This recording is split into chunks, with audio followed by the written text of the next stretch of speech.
Hello मित्रांनो, मी प्राध्यापक doctor Mamata R Sahu, स्वर्गीय वसंतराव कोलटकर कला महाविद्यालय रोहना।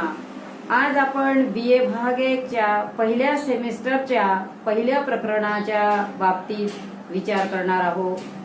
त्यामध्ये आपण अर्थशास्त्राचं स्वरूप, त्याची व्याप्ती आणि अर्थशास्त्राच्या वेगवेगळ्या व्याख्या याचा आपण अभ्यास करणार आहोत।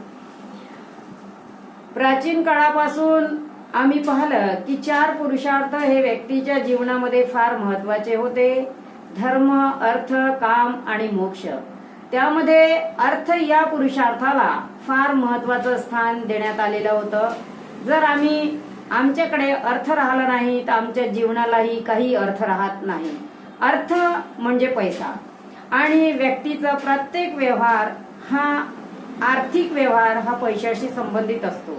आणि म्हणून अर्थशास्त्राच्या वेगवेगळ्या ज्या व्याख्या करण्यात आलेल्या आहे त्या 3 दृष्टिकोनातून केलेल्या आहे। पहिला जर आम्ही विचार केला तर ॲडम स्मिथ हा अर्थशास्त्राचा जनक आहे, आणि ॲडम स्मिथने संपत्तीच्या दृष्टिकोनावर आधारित अर्थशास्त्राची व्याख्या ही मांडलेली आहे। वेल्थ ऑफ नेशन, संपत्ती, राष्ट्राची संपत्ती हा त्याचा ग्रंथ आहे, आणि त्यामध्ये त्याने उत्पादन, वितरण याच्यावर फार महत्व दिलेलं आहे। आणि ॲडम स्मिथने जी व्याख्या केली त्यामध्ये त्याने संपत्तीला अफाट महत्वाचं स्थान दिलेलं आहे। तसंच पण ही व्याख्या जर आम्ही पाहिली तर या व्याख्यामध्ये संपत्तीला अवास्तव महत्व देण्यात आलेलं होतं। काही अर्थतज्ञांनी ही व्याख्या करताना, जेव्हा मार्शल सारखे अर्थतज्ञ होते त्यांना ही व्याख्या मान्य नव्हती, आणि त्यांनी आपली दुसरी व्याख्या त्या दृष्टिकोनातून मांडली, ती होती आर्थिक कल्याणावर आधारित व्याख्या। मार्शल यांनी कडाडून ॲडम स्मिथच्या व्याख्येवर टीका केली। ॲडम स्मिथच्या व्याख्यामध्ये जर आम्ही पाहिलं तर संपत्ती, उत्पादन, वाटणी, विनिमय या बाबींवरच त्याने आपलं लक्ष केंद्रित केलेलं होतं, पण त्याने व्यक्तीच्या कल्याणाचा कुठेही विचार केलेला नव्हता। अशी व्याख्या मार्शल यांना मान्य नव्हती, आणि म्हणून मार्शल यांनी व्यक्तीच्या कल्याणावर आधारित व्याख्या त्यांनी मांडली। आणि त्यांच्या व्याख्याचा जर आम्ही इथे विचार केला तर असं दिसून येते की जीवनाच्या सामान्य व्यवसायामध्ये गुंतलेल्या मानवीय जीवनाचा, व्यवहाराचा अभ्यास व त्याच्याशी निगडीत असलेल्या आर्थिक व्यवहारांचा जिथे अभ्यास केला जातो त्याला अर्थशास्त्र म्हटले जाते, असं मार्शल यांनी आपली व्याख्या मांडली। मार्शल यांची व्याख्या जर पाहिली तर फार लांब लचक आहे। मार्शलच्या व्याख्यामध्ये व्यक्तीच्या कल्याणाचा विचार करण्यात आलेला आहे, आणि जर त्याच्या व्याख्यामध्येच त्याची सर्व वैशिष्ट्ये ही दडलेली आहे। मार्शलच्या व्याख्येचं जर वैशिष्ट्य आम्ही पाहिलं तर पहिलं वैशिष्ट्य आम्हाला पाहायला मिळते की अर्थशास्त्र हे एक सामाजिक शास्त्र आहे। अर्थशास्त्राला त्याने सामाजिक शास्त्राचा दर्जा हा दिलेला आहे, आणि हे सामाजिक शास्त्र जर म्हटलं तर व्यक्ती हा समाजामध्ये राहतो, समाजाशी जुडलेला आहे, आणि म्हणून जो व्यक्ती समाजात राहतो म्हणूनच अर्थशास्त्र हा सामाजिक शास्त्र आहे। व्यक्ती हा जंगलामध्ये जाऊन राहत नाही, तपस्वी सारखा तो राहत नाही। ज्यांनी समाजाला सोडलेला आहे ते तपस्वी असतात, आणि अशा लोकांचा अर्थशास्त्रात अभ्यास केला जात नाही। दुसरं जर मार्शलच्या व्याख्येचं वैशिष्ट्य आम्ही पाहिलं तर इथे आम्हाला दिसते की जीवनाच्या सामान्य व्यवसायामध्ये गुंतलेल्या अर्थशास्त्राची जी व्याख्या मार्शलने केली त्याच्या व्याख्यामध्येच त्याचे प्रत्येक वैशिष्ट्यही आम्हाला पाहायला मिळते। त्या व्याख्याची सुरुवातच त्याने केलेली आहे जीवनाच्या सामान्य व्यवसायात गुंतलेल्या मानवीय जीवनाचा अभ्यास करणारा शास्त्र म्हणजे अर्थशास्त्र। म्हणजे त्याने विशिष्ट व्यक्तींचा अभ्यास केलेला नाही, सर्वसामान्य व्यक्तींचा त्याने अभ्यास केलेला आहे। तिसरं जर वैशिष्ट्याचा जर आम्ही विचार केला तर मार्शलने मानवीय कल्याणाचा विचार केलेला आहे. मानवीय कल्याण, मग हा मानवीय कल्याण कशा प्रकारे होतो, वास्तविक संपत्ती काय, कल्याणाचे ध्येय काय, मार्शलने आपल्या व्याख्यामध्ये मानवीय कल्याणावर विशेष भर दिलेला आहे. आणि मानवीय कल्याण साधण्यासाठी संपत्ती हे एक साधन आहे असं त्याने सांगण्याचा प्रयत्न केलेला आहे. तसंच चौथं जर वैशिष्ट्याचा आम्ही विचार केला तर असं आम्हाला दिसून येते की अर्थशास्त्र हा आर्थिक व्यवहारांचा अभ्यास करणारा शास्त्र आहे असं म्हटले जाते. आर्थिक व्यवहार मग हे कुठल्या प्रकारचे आहे? व्यक्ती हा समाजामध्ये राहतो, तो अनेक प्रकारचे व्यवहार करतो, धार्मिक, आर्थिक, राजनीतिक, सामाजिक, पण इथे फक्त आर्थिक व्यवहारांचाच त्याने विचार केलेला आहे. हे आर्थिक विचार, आर्थिक व्यवहार पैशाशी संबंधित आहे आणि त्याचाच अभ्यास त्याने आपल्या व्याख्यामध्ये केलेला आहे. जर आर्थिक व्यवहार व्यक्ती केला नाही, पैसा नसला तर व्यक्तीच्या गरजा तो पूर्ण करू शकणार नाही. म्हणून इथे आर्थिक व्यवहाराला त्याने खूप महत्वाचं स्थान दिलेलं आहे. तसंच मार्शलच्या व्याख्याचा जर पाचवं वैशिष्ट्याचा आम्ही विचार केला तर मुद्रेत मापनीय आहे असं म्हटले जाते. जे प्रयत्न केलेल्या व्यक्तींचे मुद्रेत मापता येते अशा प्रकारचा अभ्यास करणारा शास्त्र म्हणजे अर्थशास्त्र होय. ही बाब मार्शलने सांगण्याचा प्रयत्न केलेला आहे. ह्या मार्शलच्या व्याख्याचे वैशिष्ट्य झाले. पण कुठलीही गोष्ट जर आम्ही पाहिली तर प्रत्येक नाण्याच्या जशा दोन बाजू असतात तर काही त्याचे गुण असतात तर त्याच्यामध्ये दोष सुद्धा दुसऱ्यांना आढळून येते. आणि म्हणून रॉबिन्स नावचे अर्थशास्त्रज्ञ जे होते त्यांनी त्याच्यावर कडाडून टीका केली आणि त्यांनी त्याच्या व्याख्येवर आक्षेप घेतले.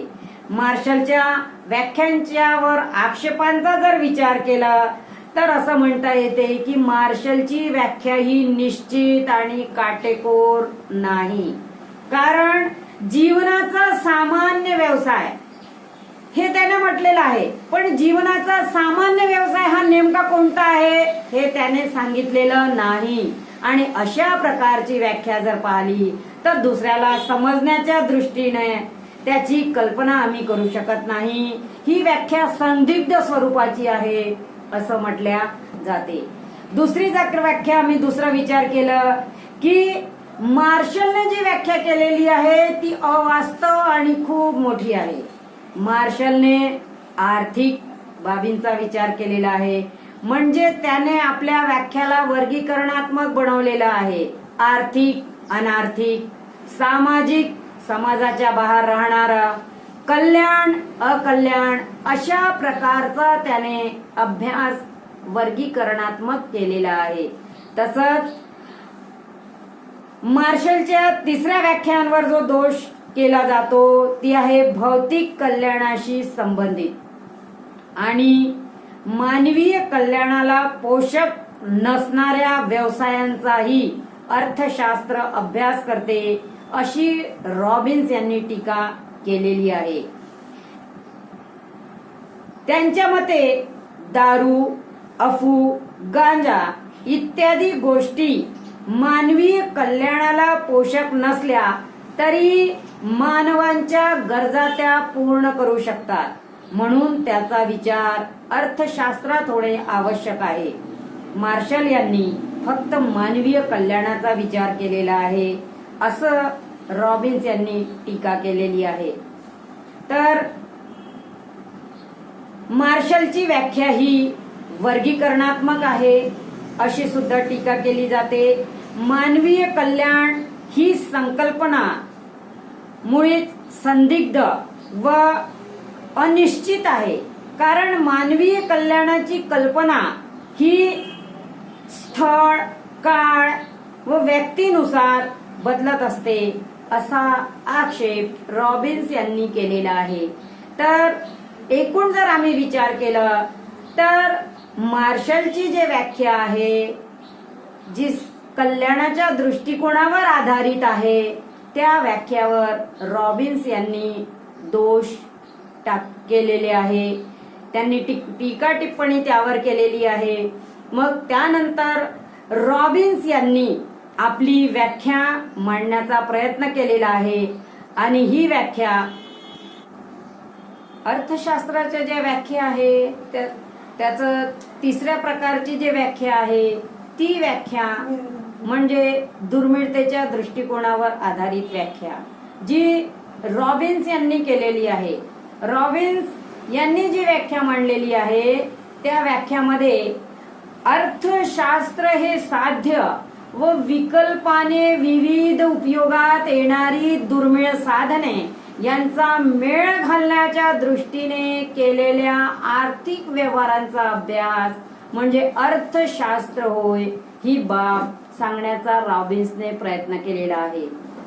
अर्थशास्त्र हे साध्य, आता साध्य म्हणजे गरजा आणि साधन म्हणजे पैसा.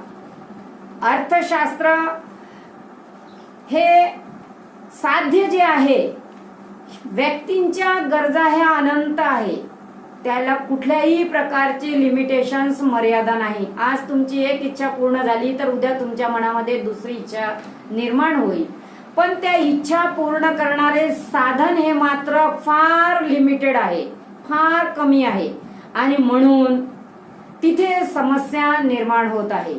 ह्या गरजा जर आम्ही पूर्ण करणारे साधन आमच्याकडे मुबलक प्रमाणात असले तर कुठल्याही प्रकारच्या समस्या हे निर्माण होणार नाही. म्हणून रॉबिन्सची जी व्याख्या आहे त्यांनी आपल्या व्याख्यामध्ये दुर्मिळतेवर भर दिलेला आहे. रॉबिन्सच्या व्याख्यामध्ये तीनच गोष्टींवर फार महत्व आहे. पहिली बाब साध्य, साधन आणि त्याचे वैकल्पिक उपयोग, ह्या तीन बाबी फार महत्वाच्या आहेत. आणि म्हणून असं दिसते की मार्शलची जी व्याख्या आहे ती विश्लेषणात्मक स्वरूपाची आहे. मार्शलने आपली व्याख्या मांडली पण त्याचं स्वरूप त्याने विश्लेषणात्मक ठेवलेलं आहे. मार्शलच्या व्याख्यांच्या वैशिष्ट्यांचा जर आम्ही विचार केला तर पहिलं वैशिष्ट्य आम्हाला दिसते की अर्थशास्त्राची व्याख्या सुटसुटीत आणि नेमक्या शब्दामध्ये, मोजक्या शब्दामध्ये केलेली आहे.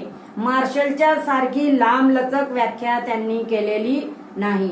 अर्थशास्त्र हे साध्य व विकल्पाने विविध उपयोगात येणारी दुर्मिळ साधने त्यांचा मेळ घालण्याच्या दृष्टीने केलेल्या आर्थिक व्यवहारांचा अभ्यास म्हणजे अर्थशास्त्र होय, हे त्याच्या व्याख्याचं पहिलं वैशिष्ट्य आम्हाला दिसून येते. दुसरं वैशिष्ट्यांचा जर आम्ही विचार केला तर ही व्याख्या शास्त्रशुद्ध व विज्ञानवादी आहे. मार्शलने पेक्षा रॉबिन्सने अर्थशास्त्राला विज्ञानाचा दर्जा दिलेला आहे आणि स्थळ काळ निरपेक्ष स्वरूपाची ती व्याख्या आहे असं म्हटलेलं आहे. तिसरं जर याचं वैशिष्ट्य आम्ही पाहिलं तर असं दिसते की रॉबिन्सने आपल्या व्याख्यामध्ये भौतिक व अभौतिक या दोन्ही बाबींचा विचार केलेला आहे. आणि चौथं वैशिष्ट्य जर आम्ही पाहिलं तर आम्हाला असं दिसते की साध्य किंवा साधने ते बरे वाईट काय आहे ती बाब त्यांना मुळीच त्या गोष्टीमध्ये वाव नाही असं रॉबिन्सचं म्हणणं आहे. आणि म्हणून रॉबिन्सच्या मते विशिष्ट प्रकारच्या मानवीय वागणुकीचा अभ्यास अर्थशास्त्रात होतो असे नसून मनुष्य जे जे व्यवहार करतो ते आर्थिक बाजूंचा अर्थशास्त्रात अभ्यास केला जातो अशी रॉबिन्सची विश्लेषणात्मक व्याख्या आहे. आणि म्हणून रॉबिन्सच्या व्याख्यावर सुद्धा बार्बर, ब्रुटन, फ्रेझर, रॉबर्टसन इत्यादी अर्थशास्त्रज्ञांनी त्या व्याख्या बनवल्या आणि अर्थशास्त्राची व्याप्ती ही संकुचित स्वरूपाची केली. रॉबिन्सच्या व्याख्यामध्ये नैतिक दृष्टिकोनाचा कुठेही अभ्यास केला जात नाही. अर्थशास्त्रात नैतिक संबंध नसावा असं हे टीकाकारांना मान्य नाही. कारण व्यक्ती हा परिवर्तनशील प्राणी आहे. त्याचा जीवनामध्ये अनेक चढउतार येत असतात आणि त्या प्रकारे त्याचे व्यवहार सुद्धा बदलत असतात. तसंच रॉबिन्सची व्याख्या ही शुद्ध विज्ञानवादी शास्त्र ठरते, परंतु काही अर्थशास्त्रज्ञांना ते ज्ञानदायी तसेच फलदायी शास्त्र आहे असे मार्शलवादी यांचे म्हणणे आहे. आणि म्हणून आर्थिक प्रश्न जे निर्माण होतात ते दुर्मिळतेतूनच निर्माण होतात अशी गोष्ट नाही, तर ते विपुलतेमधूनही निर्माण होऊ शकतात. इथे जर आम्ही प्रामुख्याने विचार केला तर भारताची लोकसंख्या ही विकासाला साधक आहे की बाधक आहे जर आम्ही विचार केला तर लोकसंख्या ही आमच्या इथे मुबलक प्रमाणात आहे, म्हणून अनेक प्रकारचे आर्थिक प्रश्न निर्माण झालेले आहे. आणि म्हणून मार्शलची जी व्याख्या आहे ती कल्याणवादी आहे, रॉबिन्सची जी व्याख्या आहे ती दुर्मिळतेवर आधारित आहे. आणि मित्रांनो, इथे आपण एकूण अर्थशास्त्रांच्या 3 दृष्टिकोनाचा विचार केलेला आहे.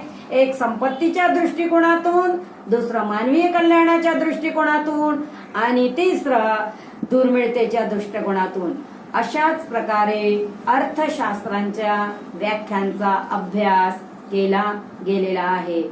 आणि मित्रांनो, तुम्हाला हे समजलं असेल विद्यार्थी मित्रांनो, असा मी विचार करून चालते इथे. आणि तुमच्या कन्सेप्ट ह्या क्लिअर झाल्या पाहिजे, म्हणून ह्या व्हिडिओला पहा आणि लाईक आणि शेअर करा. धन्यवाद.